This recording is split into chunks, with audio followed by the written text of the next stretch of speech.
seen and never expected to see footage like that.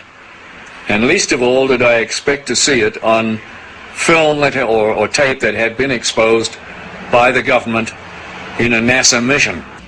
The shuttle Columbia in this mission was equipped with a very sophisticated and expensive ultraviolet camera. It was sensitive to the near ultraviolet. And when they were up at 300 miles above the atmosphere, they launched from the Columbia a small satellite with a tether.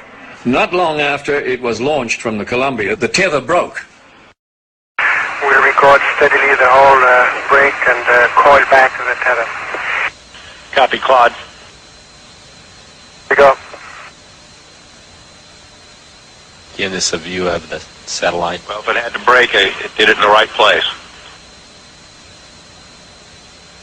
And you see on this astonishing film, you see the satellite go drifting far astern of this orbiting Columbia.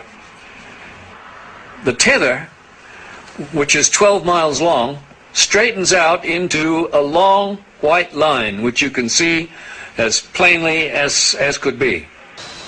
Columbia and the satellite now 77 nautical miles apart.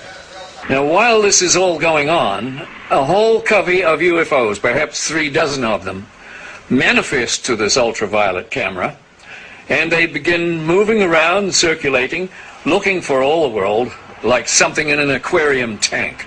The satellite, again, just moving into sunrise.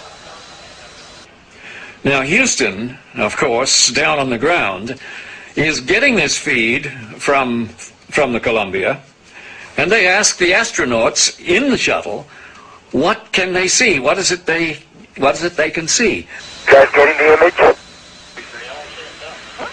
Franklin, we see a long line, a couple of star-like things, and a lot of things swimming in the foreground. Can you describe what you're seeing?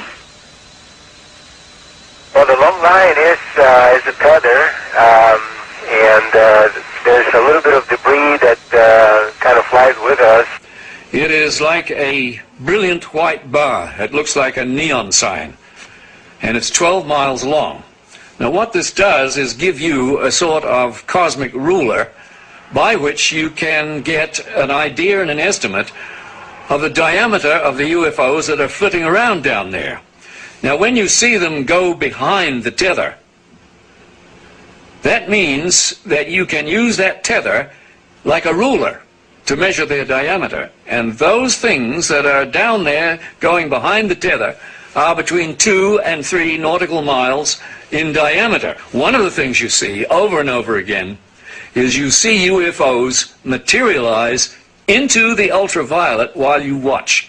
You see them come from out of nowhere to the point where they are returning a response to the camera. You also see them dematerialize while you have them under observation. There's 2 of the central things that have gone on with UFOs since day one: materialization and dematerialization. It's going on in this film, 300 miles above the Earth, photographed by your government with your astronauts superintending the whole thing. Charlie, completely unzoomed, and you see the full extent of the tether. Columbia, Houston, that's a much better view, a lot more contrast visible.